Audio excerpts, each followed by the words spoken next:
Welcome to জিওবিতান। জিওবিতানে স্বাগত সবাইকে। Thumbnail দেখে বোঝা যাচ্ছে হয়তো যে একটা স্কলারশিপের বিষয়ে আমরা আলোচনা করতে চলেছি। হ্যাঁ, মুক্তি নামে একটা বেসরকারি সামাজিক প্রতিষ্ঠান প্রতি বছরের ন্যায় এবছরও তাদের স্কলারশিপের ক্ষেত্রে আবেদনপত্র আহ্বানের জন্য জানিয়েছে।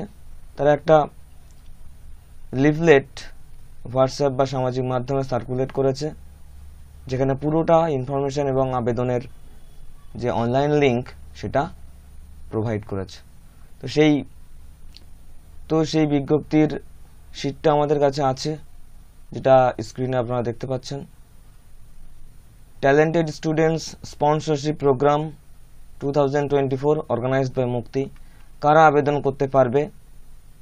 Applications are invited from meritorious underprivileged students who are pursuing bachelor or master degree from board universities of West Bengal। শুধুমাত্র পশ্চিমবঙ্গে বসবাস করে এবং পশ্চিমবঙ্গের ইউনিভার্সিটিতে পড়াশোনা করে এমন শিক্ষার্থীরা এই স্কলারশিপের জন্য আবেদন করতে পারবে। আরও কিছু শর্ত ওরা দিয়ে রেখেছে। ন্যূনতম 80% নম্বর পেতে হবে যারা ব্যাচেলার ডিগ্রিতে নিজেদের নাম নথিভুক্ত করবে। আরও বেশ কিছু ইনফরমেশন দিয়েছে। তার মধ্যে মোস্ট ইম্পর্ট্যান্ট ইনফরমেশন হলো তাকে রেসিডেন্ট অফ ওয়েস্ট বেঙ্গল হতে হবে, তাকে ওয়েস্ট বেঙ্গল বা পশ্চিমবঙ্গের পার্মানেন্ট বাসিন্দা হতে হবে। মান্থলি ইনকামের একটা ক্রাইটেরিয়া তো আছেই, হ্যাঁ, সেটা সম্পূর্ণ ওনাদের বিবেচনার মধ্যে থাকবে। আর যে সমস্ত শিক্ষার্থীরা আবেদন করতে পারবে তাদের ক্ষেত্র এখানে তারা দেখিয়েছে। Graduation of master degree courses supported nursing, agriculture, dairy, diploma engineering, BBA, MBA, BCA, MCA, LLB, BSW, MSW, engineering and medical students দেখিয়েছে এখানে, আপনারা দেখে নেবেন। এবার চলে আসি কোন কোর্সের জন্য কত টাকা ওরা প্রতিটা শিক্ষার্থী বা স্টুডেন্টের সাপেক্ষে বরাদ্দ করে রাখে। সেখানে গ্র্যাজুয়েশন এবং post graduation in arts, commerce or law, diploma in engineering এদের জন্য বছরে 9,900 টাকা বরাদ্দ রেখেছে। যারা সায়েন্স কোর্স করছে এবং জিওগ্রাফি পড়ছে, বিএসসি, এমএসসি জিওগ্রাফি অনার্স পড়ছে, নার্সিং, ল্যাব টেকনিশিয়ান এবং সোশ্যাল সায়েন্স নিয়ে পড়াশোনা করছে, তাদের জন্য বছরে বরাদ্দ 18,900। যারা ইঞ্জিনিয়ারিং, বিবিএ, বিসিএ করছে তাদের জন্য 23,850 টাকা বরাদ্দ। এবং যারা medical, MBBS, BHMS, BAMS, pharmacy এই সমস্ত কোর্স নিয়ে পড়াশোনা করছে তাদের জন্য 30,800 টাকা প্রতি বছরের জন্য বরাদ্দ। এটা ওরা বিভিন্ন ইনস্টলমেন্টে স্টুডেন্টদের দিয়ে থাকে বলে আমরা জানি। মুক্তির সিটি অফিস এবং সাইট অফিস ওদের ইনফরমেশন এখানে দেওয়া, কন্ট্যাক্ট নম্বর দেওয়া। যদি কারো এর বাইরেও কিছু জানার ইচ্ছা থাকে তাহলে এই নাম্বারে তারা অবশ্যই যোগাযোগ করতে পারে। মনে রাখতে হবে এর লাস্ট ডেট, এই ফর্মটা সাবমিশনের লাস্ট ডেট 15ই আগস্ট 2024 এবং একমাত্র অনলাইনে আবেদন করা যাবে। গত বছর পর্যন্ত অফলাইনের সিস্টেমটা ওনারা রেখেছিলেন, এবছর শুধুমাত্র অনলাইনে আবেদনের জন্য বিজ্ঞপ্তি জারি করেছে। কি কি ডকুমেন্টস আপলোড করতে হবে অনলাইনে, তার সাইজ কত হবে সেটা আমরা ফর্মটা ফিল আপ করতে করতেই জানাবো। তবে আগে বলে রাখি, প্রত্যেকটা ডকুমেন্টস যেগুলো আমরা আপলোড করব সেগুলো অবশ্যই 200 কেবির মধ্যে হওয়া উচিত, যার মধ্যে সিগনেচার এবং ফটোটা আরও কম 20 কেবির মধ্যে হতে হবে। কি কি ডকুমেন্টস লাগবে? মাধ্যমিক, উচ্চ মাধ্যমিক, গ্র্যাজুয়েশন, প্রতিটি ক্ষেত্রের মার্কশিটের একটা স্ক্যান ইমেজ লাগবে, সিগনেচার, ফটো, ইনকাম সার্টিফিকেট, আধার আইডেন্টিটি, ভর্তির যে প্রমাণপত্র তার প্রত্যয়িত নকল বা স্ক্যান ইমেজ আপলোড করতে হবে এবং প্রত্যেকের সাইজ যেন 200 কেবির মধ্যে থাকে। এখানে লিঙ্কটা দেওয়া আছে অ্যাপ্লাই নাও। তো আমরা এই লিঙ্কে যদি ক্লিক করি তাহলে আমাদের একটা ওয়েবসাইটে নিয়ে চলে যাবে, যেটা মুক্তির নিজস্ব ওয়েবসাইট। এখানেই ফর্মটা ফিল আপ করতে হবে। ইম্পর্ট্যান্ট ইনস্ট্রাকশন কিছু দেওয়া আছে, পড়ে নেবেন, কারা পারবে কারা পারবে না।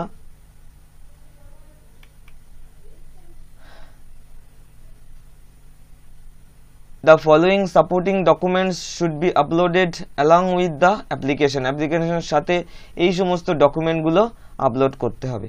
ইনকাম সার্টিফিকেট সংক্রান্ত যে তথ্যটা খুবই গুরুত্বপূর্ণ, গ্রাম প্রধান, councillor, MLA, MP, member of জেলা পরিষদ, বিডিও আর এনি গভর্নমেন্ট অফিসারের থেকে ওইটাকে ইস্যু করাতে হবে। Recent colour passport size photograph দিতে হবে, যেটা কিনা অ্যাটেস্টেড হবে না। ব্যাংক পাসবই, ক্যান্ডিডেটের নিজের ব্যাংক পাসবই, এবং সেটা স্টেট ব্যাংক অফ ইন্ডিয়া হলে সবচেয়ে ভালো হয়। তার ফার্স্ট পেজ, যেখানে ব্যাংক ইনফরমেশন সমস্ত কিছু দেওয়া থাকে, সেই পেজটাকে স্ক্যান করে আপলোড করতে হবে। এবং রেসিডেন্স সার্টিফিকেট, যেটা ইনকাম সার্টিফিকেটের মধ্যে অলরেডি থেকে যায়, আর তার সাথে টোটাল ইনস্টিটিউশনে কত টাকা প্রতি বছর আপনাকে পে করতে হয় তারও একটা স্ক্যান ইমেজ আপনাকে আপলোড করতে হবে।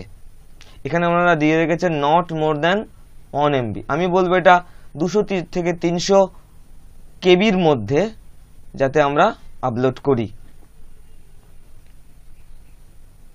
এবার আমরা পরের ধাপে যদি যাই, apply now following the steps, এটাতে ক্লিক করলে আমাদের ডিরেক্ট ফর্মটা ফিল আপের যে প্রথম ধাপ সেখানে নিয়ে আসবে। এখানে আমরা অ্যাপ্লিক্যান্ট ডিটেলস, যেখানে অ্যাপ্লিক্যান্টের নাম থাকবে, প্রথম নাম এবং শেষ নাম বা পদবি।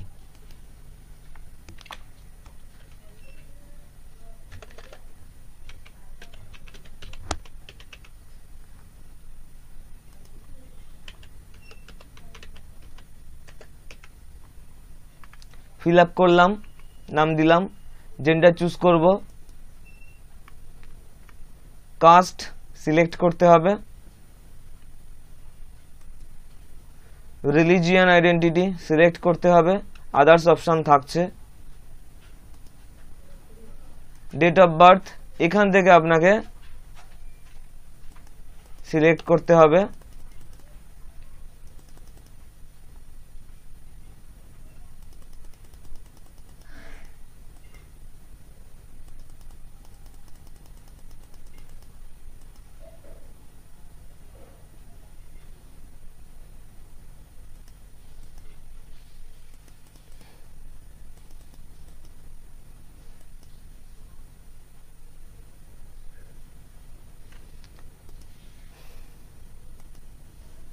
আমি একটা ডেট চুজ করলাম, ইমেল আইডিটা অবশ্যই দিতে হবে এবং সেটা যেন সঠিক হয়।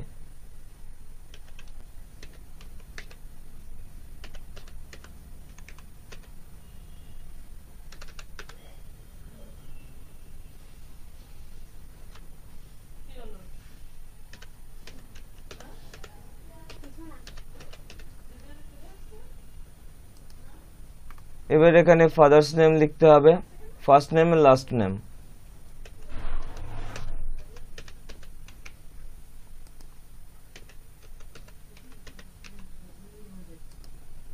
মাদার্স নেম,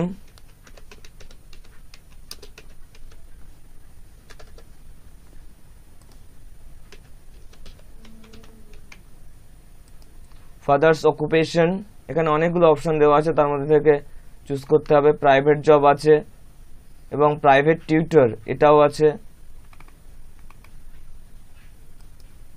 আচ্ছা, মাদার্স অকুপেশন অনেকগুলো অপশন আছে, সেখান থেকে চুজ করতে হবে। আচ্ছা, এইখানে যেটা আমরা ছাড়িয়ে গেলাম, recent colour passport size photograph, আমি এটা দেখানোর জন্য জাস্ট কাজটা করছি।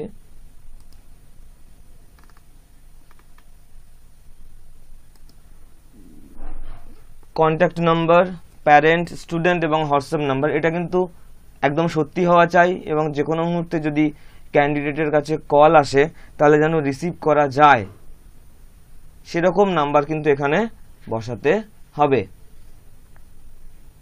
পরপর তিনটে ক্ষেত্রে নাম্বারগুলো বসাতে হবে এবং এটা ম্যান্ডেটরি।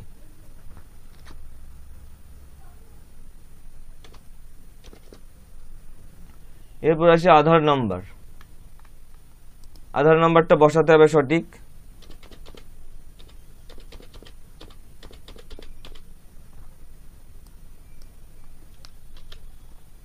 আচ্ছা, Aadhaar proof of Aadhaar image upload করতে হবে। আমি এখানে একটা ডকুমেন্টস আপলোড করলাম, যেটা অবশ্যই 200 কেবির মধ্যে। পার্মানেন্ট অ্যাড্রেস লিখতে হবে,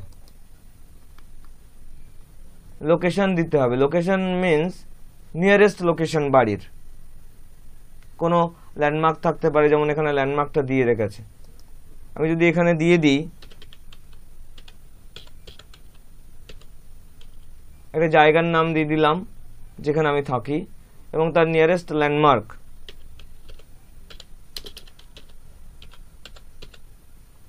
দিলাম। এবার ডিস্ট্রিক্ট, স্টেট, পিনকোড এগুলো বসাতে হবে।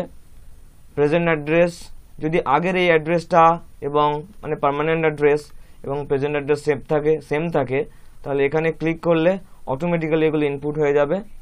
এবার পরের information, including you number of family members. ক্যান্ডিডেটকে ধরে ফ্যামিলি মেম্বারের সংখ্যা কত সেটা সঠিক লিখতে হবে, যাচাই হবে পরে। Describe the family members type, for example mother, father, elder brother, younger sister, etcetera. এবং তারা কে কোন পেশায় আছে বা কে কি করে সেটাও যদি আরও ইনফরমেশন দেওয়া হয় ভালো হয়। ধরুন যে মাদার অ্যান্ড ফাদার তো আগে অলরেডি দেওয়া আছে, তো mother, father, elder brother, younger sister বা অন্য কেউ, গ্র্যান্ড প্যারেন্টস যদি কেউ থেকে থাকে, তাদের এজ বা তারা কি করেন, আদৌ কোনো কাজের সাথে যুক্ত কিনা সেগুলো ইনফরমেশন কিন্তু এখানে দেওয়া যায়। আমি এটাকে ব্ল্যাঙ্ক রেখে যাচ্ছি। এরপর করতে হবে সেভ। সেভে ক্লিক করার পর সাকসেস আসবে যে ফার্স্ট স্টেপ সাকসেসফুলি কমপ্লিট হয়েছে। দেন ক্লিক অন নেক্সট। পরের স্টেপে চলে আসছে, সেখানে কিনা স্কলারশিপ কোনটার জন্য তুমি বিবেচিত হবে সেটা সম্পর্কিত তথ্য। Select for which stream scholarship is opted, কোনটার জন্য সে আবেদন করতে চাইছে, কোন কোর্সের জন্য। কেউ medical, engineering, bachelor degree, master degree, diploma, others. যারা এগুলো তো বুঝতে পারছে অনেকেই, ব্যাচেলর অ্যান্ড মাস্টার্স মানে যারা ব্যাচেলর মানে যারা বিএ, বিএসসি, বিকম করছে, যারা মাস্টার্স মানে এমএ, এমএসসি, এমকম কলেজ ইউনিভার্সিটিগুলোতে ভর্তি হয়েছে, আর অন্যান্য কোর্সের মধ্যে আছে ডিপ্লোমা, আদার্স। এরপরে আসি select stream and type your specialization. আমি ধরে নিলাম ব্যাচেলর ডিগ্রির জন্য যারা উচ্চ মাধ্যমিক পাশ করেছে তারা আবেদন করছে। Select stream and type your specialization বা অনার্স। কেউ যদি অনার্স নিয়ে পড়ে বা অন্য কোনো কোর্সে ভর্তি হয় নিজের জন্য, তাহলে সেটা কিন্তু এখান থেকে চুজ করতে হবে। ধরে নিলাম bachelor and BSc, subject history লিখে দিলাম।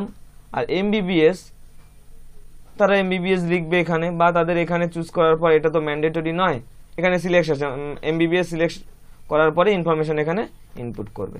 কারেন্ট কোর্স ডিটেলস, যে কোর্সে সে ভর্তি হয়েছে। টোটাল ডিউরেশন ইন ইয়ার্স, কত বছর তার লাগবে শেষ হতে। ধরে নিলাম গ্র্যাজুয়েশন 3 বছর, মেডিকেলের জন্য আরও বেশি লাগে, মাস্টার্সের জন্য 2 বছর লাগে, এরকম ব্যাপার আছে, সেটাকে খেয়াল রাখতে হবে। কারেন্ট ইয়ার বিং পারসুয়েড, এখন সে কোন ইয়ারে, first year, second year, third year, fourth year.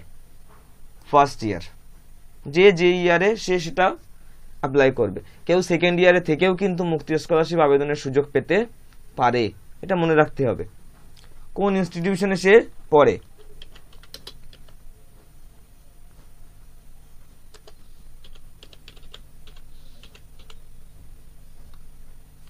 ইনস্টিটিউশনের address দিতে হবে। আমি একটা অ্যাড্রেস বসালাম, ইনস্টিটিউশনের ডিস্ট্রিক্ট, ইনস্টিটিউশনের স্টেট, পিনকোড।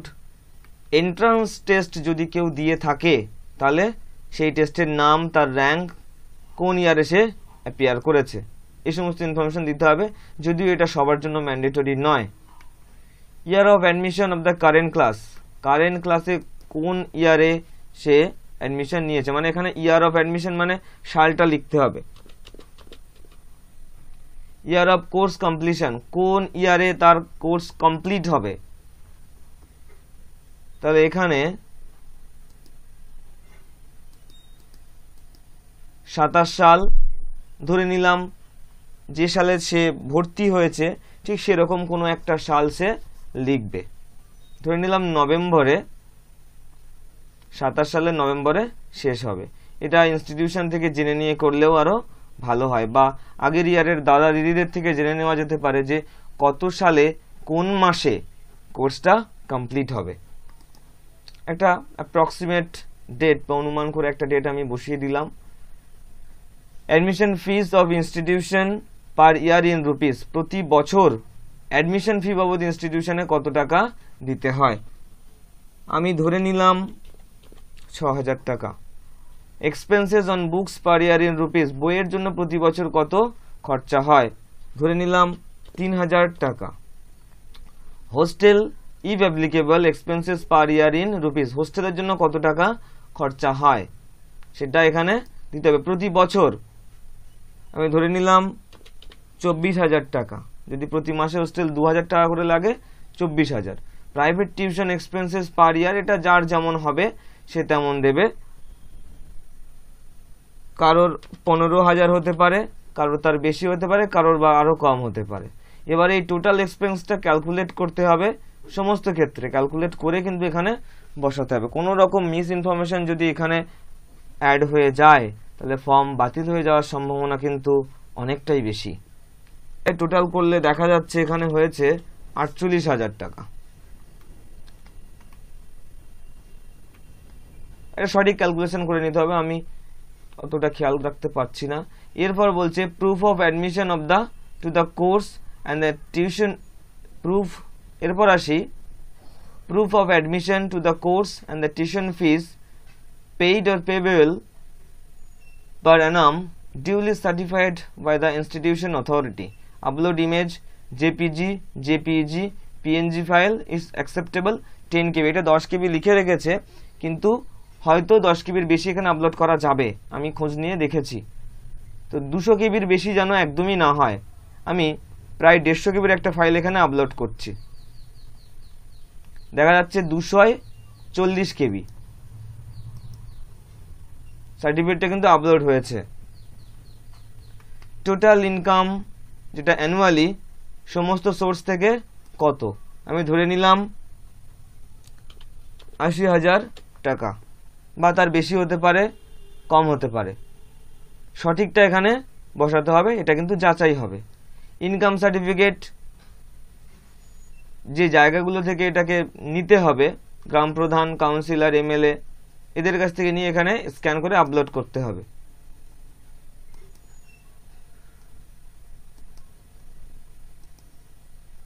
আপলোড করে দিলাম ফাইলটা।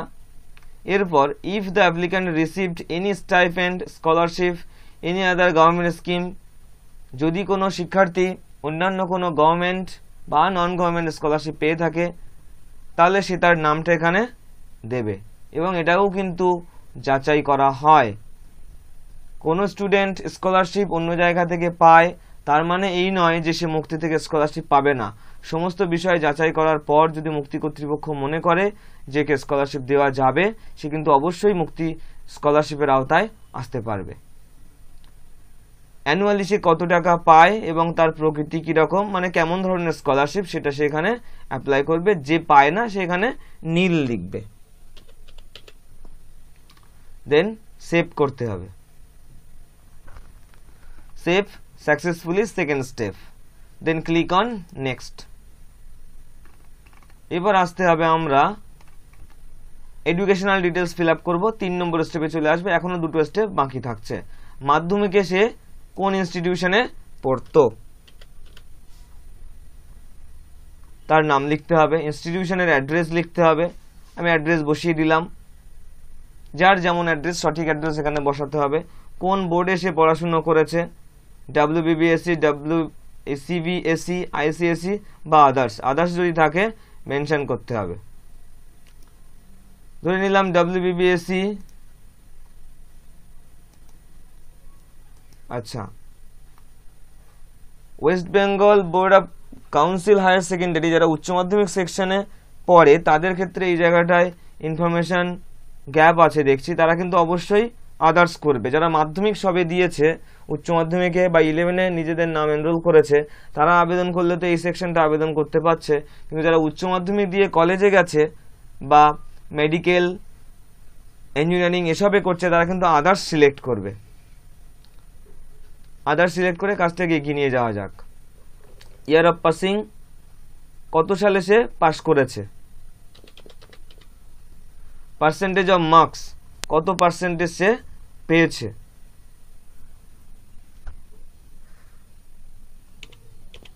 মনে রাখতে হবে বেশি পার্সেন্টেজে কিন্তু এখানে স্কলারশিপটা পেয়ে যাওয়ার সম্ভাবনা অনেকটা বেশি। যতদূর প্রিভিয়াস ইয়ারের তথ্য আমার কাছে আছে সেটা অনুযায়ী আমি বলছি। তো 90% নাম্বার দিলাম। স্ক্যান ইমেজ অফ মার্কশিট, মার্কশিটের স্ক্যান ইমেজ আপলোড করতে হবে। আপলোড করলাম। হায়ার সেকেন্ডারি সে এইখানটাতে যেটা করেছি, বোর্ড মাধ্যমিকের জন্য তো এগুলোই ঠিক আছে। যদি কেউ WBCSE হয় তো হায়ার সেকেন্ডারি সেই সেকশনটা পরে আছে, যেটা আমি খেয়াল করিনি। তো এখানে এটা WBBSE করে বাকি কাজটাকে এগিয়ে নিয়ে যাওয়া হলো। হায়ার সেকেন্ডারির জন্য ইনস্টিটিউশনের নাম বসাতে হবে, পরে ইনস্টিটিউশনের অ্যাড্রেস সঠিক বসাতে হবে, বোর্ড সিলেক্ট করতে হবে, WBCSE বা অন্যান্য আছে, আদার্সও কিন্তু অপশানে থাকছে। ইয়ার অফ পাসিং, যার উচ্চ মাধ্যমিক এখনো হয়নি সে কিন্তু এই সেকশনগুলো নীল রাখবে। যার উচ্চ মাধ্যমিক হয়নি এই সেকশনগুলো সে নীল রাখবে, আর যার হয়েছে সে তো অ্যাপ্লাই করছেই। আমি উচ্চ মাধ্যমিক মাধ্যমিক দুটো একই সাল দিলাম, যেহেতু আমি ফর্মটা কিভাবে ফিল আপ করতে হয় সেটা দেখাচ্ছি তার জন্য। 90% দিয়ে দিলাম। স্ক্যান ইমেজ আপলোড করতে হবে। 12 স্ট্যান্ডার্ড মার্কশিট আপলোড করলাম, মার্কশিটটা নিয়ে নিল। ব্যাচেলার ডিগ্রি, এটা সবার হয়তো নেই, কেউ কেউ ব্যাচেলার ডিগ্রি কমপ্লিট করে মাস্টার ডিগ্রি করতে যাচ্ছে, তাদের কিন্তু এই সেকশনটা ফিল আপ করতে হবে। বা কেউ মাস্টার ডিগ্রি করার পরেও আবার সোশ্যাল ওয়ার্কের উপরে কাজ করছে, সেও কিন্তু অ্যাপ্লাই করতে পারবে। তখন তার ব্যাচেলার এবং মাস্টার্স প্রতিটা সেকশনেই কিন্তু এগুলোকে ফিল আপ করতে হবে। Institution name, institution address, enter board, এটাকে বোর্ডটা টাইপ করতে হবে যে কোন বোর্ড বা ইউনিভার্সিটিতে সে পড়ে, কোন স্ট্রিম, আর্টস, কমার্স, সায়েন্স, এটা তাকে লিখতে হবে। কোনো সাবজেক্টে তার স্পেশালাইজেশন থাকছে কিনা সেটাকে এখানে টাইপ করতে হবে। কোন সালে সে পাস করেছে, কত পার্সেন্টেজ মার্কস পেয়েছে, এটা কিন্তু ওভারঅল পার্সেন্টেজ দিতে হবে। আর যারা অনার্স পড়ছে তারা শুধু অনার্সের পার্সেন্টেজটাই আপাতত দেবে। স্ক্যান ইমেজ আপলোড করতে হবে, ম্যান্ডেটরি নয় এক্ষেত্রে। আমি এটাকে সেভ করে পরের ধাপে এগোচ্ছি। Third step successfully completed. এবার আমরা কি করব, নেক্সট করব। এবার আমাদের ব্যাংক ডিটেলসে চলে আসতে হচ্ছে, ব্যাংক ইনফরমেশন এখানে দিতে হবে। State bank of India account preferable, এখানে অনেকগুলো ব্যাংকের অপশন ওরা দিয়েছে, স্টেট ব্যাংক হলে সবচেয়ে ভালো হয়। State bank of India account self নাকি আদার্স, যদি কারো কারো অ্যাকাউন্ট বাবার থেকে থাকে বা মায়ের থেকে থাকে বা স্টুডেন্টের নিজের অ্যাকাউন্ট না থাকে, তখন কিন্তু অন্যের অ্যাকাউন্ট সে নিতে পারে, তবে নিজের অ্যাকাউন্ট থাকাটা উচিত। এটা করার পরে এখানে upload front page of your bank account, যেখানে সমস্ত ইনফরমেশন দেওয়া আছে সেটাকে এখানে আপলোড করতে হবে। একটু পড়ে নেবেন কি লেখা আছে।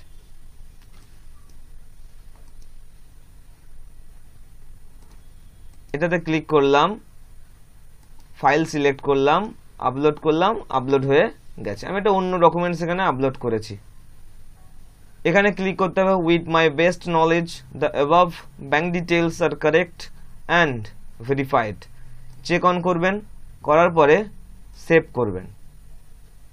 Fourth step successfully saved, click on okay, then click on next. অত্যন্ত গুরুত্বপূর্ণ একটা পর্যায়ে এবার আমরা পৌঁছেছি এবং সর্বশেষ পর্যায়ে। এইখানে যে প্রশ্নগুলো দেওয়া আছে, অনেকগুলো প্রশ্ন এবং তার দুটো করে উত্তরের বিকল্প, যেখান থেকে যে কোনো একটাকে সে চুজ করবে। এই প্রশ্নগুলো কিন্তু অত্যন্ত ভাইটাল বা ইম্পর্ট্যান্ট বা গুরুত্বপূর্ণ, আমরা যাই বলি না কেন, এর ভিত্তিতেই অনেকটা নির্ভর করে সে সিলেকশন প্রসিডিওরে আসছে কিনা। এবং এই তথ্যগুলো কিন্তু অনেক সময় ফিল্ড ভেরিফিকেশন করা হয় বা ক্যান্ডিডেটের বাড়িতে পৌঁছে যাওয়া হয়, গিয়ে সত্যতা যাচাই করা হয়। তাই প্রত্যেকটা ক্যান্ডিডেটকে অনুরোধ করব এইখানে যেন অবশ্যই তারা সঠিক ইনফরমেশান প্রোভাইড করে। Do you stay in village, সে কি গ্রামে থাকে? Yes or no. Is your mother or siblings employed in private or government sector institution, কারোর বাবা মা বা কোনো ভাই বোন বা দিদি বা দাদা কোনো গভর্নমেন্ট সেক্টরে অথবা প্রাইভেট সেক্টরে কাজ করে কিনা? Yes or no. Are you staying in another city town in hostel as a paying guest for your study, কেউ কি ওয়েস্ট বেঙ্গলের বাসিন্দা হওয়া সত্ত্বেও অন্য কোনো শহরে বা টাউনে হোস্টেলে বা পেইং গেস্টে থাকে কিনা পড়াশুনোর জন্য? হতে পারে সে থাকে, ইয়েস করা হলো। আর বোথ ইউর প্যারেন্টস ফাদার আর মাদার অ্যালাইভ, বাবা মা দুজনেই কি জীবিত? ইয়েস, বা কারোর ক্ষেত্রে সেটা নো হতে পারে। Are you studying in government institution, government ইনস্টিটিউশনে সে পড়ে কিনা? Yes or no? Yes. Do you give tuition to other student, সে কি অন্যান্য শিক্ষার্থীদের টিউশন বা এই যে গৃহ শিক্ষকতা সে করে কিনা? ইয়েস অথবা নো, হয়তো সে টিউশন করে। আর ইউ ফিজিক্যালি চ্যালেঞ্জড, শারীরিকভাবে সে অক্ষম কিনা, যদিও তার প্রুফ দেখাতে হবে ভেরিফিকেশনের সময়। ধরে নিলাম সে শারীরিকভাবে অক্ষম নয় বা অক্ষম, যেটা হবে সেটাই বসাতে হবে। Are you involved in any co curricular activities, candidate কি কো কারিকুলার অ্যাক্টিভিটিসের সাথে যুক্ত আছে? এই খেলাধুলা বা গান বাজনা, ডান্স, এই সমস্ত বিষয়, বা এই যে এনসিসি বা এই সমস্ত যে ট্রেনিংগুলো আছে, বিশেষ ক্লাইমেট রিলেটেড কোনো ট্রেনিংয়ের সাথে যুক্ত আছে কিনা। যদি থাকে সে সেখানে ইয়েস করবে, নইলে নো করবে। Are you getting sponsorship from any other sources availing government funding, মানে গভর্নমেন্ট বা অন্যান্য সোর্স থেকে সে স্কলারশিপ পায় সেটা সম্পর্কে দিতে হবে তথ্য, যাচাই করা হবে কিন্তু। এবং এখন অনলাইন দুনিয়ায় প্রত্যেকটা সেকশনের সাথে প্রত্যেকটা সেকশনের দারুণ কানেকশন বা সংযোগ আছে, যেখান থেকে সহজে সমস্ত তথ্য পাওয়া যায়। আর ইউ ফিমেল, আপনি কি মহিলা? এটা যদিও প্রথমে জেন্ডার সিলেকশনের সময় ছিল, তারপরেও এখানে রাখা হয়েছে, অবশ্যই পয়েন্ট একটা গুরুত্বপূর্ণ পয়েন্ট, ইয়েস অর নো। এরপরে আসি ডিক্লারেশন বাই দ্য অ্যাপ্লিক্যান্ট, এখানে মুক্তি কি করে, মুক্তির কি উদ্দেশ্য। এরপরে আসি ডিক্লারেশন বাই দ্য অ্যাপ্লিক্যান্ট, এখানে মুক্তি কি কাজ করে তার ছোট্ট একটা নমুনা পড়লে বুঝতে পারবে। যাদেরকে মুক্তি সাহায্য করবে, স্পন্সরশিপটা দেবে, তারা সামাজিকভাবে যখন প্রতিষ্ঠিত হবে তখন কি তারা মুক্তির এই কাজে এগিয়ে আসবে? তারাও কি কোনো শিক্ষার্থী যারা পিছিয়ে আছে ইকোনমিক্যালি, তাদেরকে সমাজের মূল স্রোতে ফিরিয়ে আনতে চাইবে? সেই সমস্ত তথ্য এবং মুক্তি থেকে যে কোনো সময় সোশ্যাল ওয়ার্ক, সোশ্যাল অ্যাক্টিভিটিস এর কাজের ইনফরমেশান চাইবে। মানে প্রত্যেকটা স্টুডেন্টকে সোশ্যাল ওয়ার্কের মধ্যে নিয়োগ থাকতে হবে, ছোট বড় মাঝারি বিভিন্ন স্কেলে। এই কাজটাকে মুক্তি ভীষণভাবে গুরুত্ব দেয়। তো এটা একটা ভাইটাল পয়েন্ট অবশ্যই থেকে যাচ্ছে, এগ্রি অর ডিসএগ্রি, এটা পড়ে বুঝে সিদ্ধান্তটা নিতে হবে। আমি ধরে নিলাম সে মুক্তির এই বলা কথায় রাজি হয়েছে, তো এগ্রি ক্লিক করবে।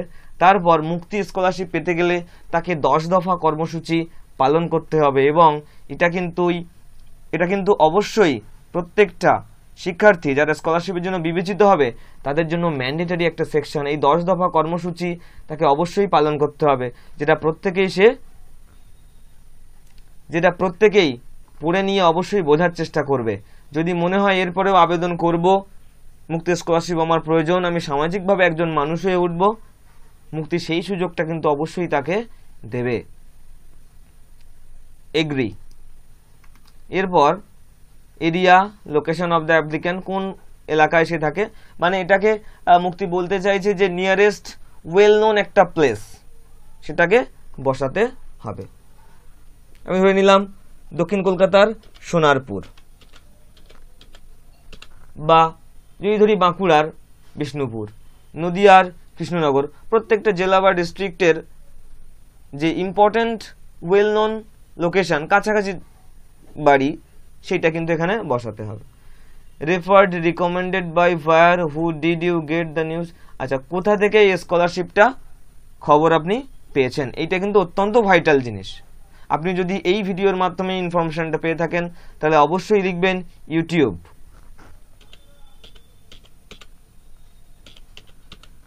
ইউটিউব ব্র্যাকেটে দেবেন AM।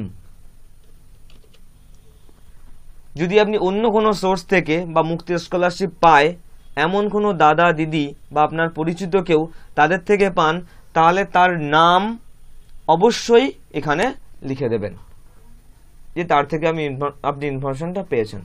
এরপর বলছে create your own profile, minimum 100 ওয়ার্ডস। 100 শব্দের মধ্যে আপনার যে প্রয়োজন সেটাকে তুলে ধরতে হবে, নিজের তথ্যটা এখানে ইনপুট করতে হবে।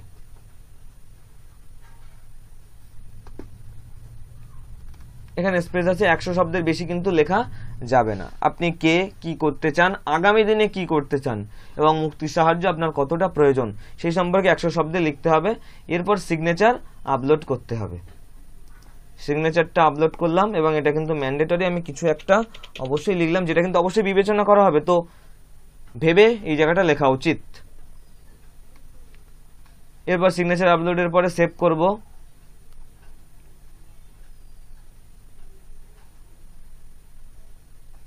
Fifth step successfully saved, submit করব। তো একবার ফিরে যাই, এখানে একবার রিচেক আমরা করতে পারি। প্রত্যেকটা স্টেটে এসে আমরা রিচেক করতে পারি, বা শুরু থেকে যদি একদম সঠিকভাবে ফিল আপ করি সেটার আর প্রয়োজন হবে না। এখানে একটা ইনফরমেশন দেওয়া প্রয়োজন, কোনো সাইবার ক্যাফে থেকে ফিল আপ করার সময় এটা কিন্তু একটা মেশিন, ফোন বা ল্যাপটপ একবারই অ্যাপ্লাই করা যাবে। কারো যদি ভুল হয়ে থাকে, ইনফরমেশন মনে করে যে দ্বিতীয়বার অ্যাপ্লাই করতে হবে, তখন কিন্তু তাকে আবার অ্যাপ্লাই করতে হবে নতুন আর একটা মেল আইডির মাধ্যমে। যেখানে আমি কম্পিউটার থেকে করছি বলে আমার কম্পিউটার একটা নির্দিষ্ট মেল আইডি দিয়ে চলছে, যারা মোবাইল থেকে করে তাদের জিমেলে একটা নির্দিষ্ট মেল আইডি সেট করা, সেই মেল আইডি সরিয়ে নতুন মেল আইডি বসিয়ে তারপরেও কিন্তু করতে হবে। তাই খেয়াল রাখতে হবে যেন ভুল কোনো তথ্য এখানে ইনপুট না হয়ে যায় বা দ্বিতীয়বারে নতুন করে আবার আবেদন করতে হয়। একটা মেশিন থেকে একবারই আবেদন করা যাবে। বেশ, এবার চলে আসি আমাদের final submit. Click on submit.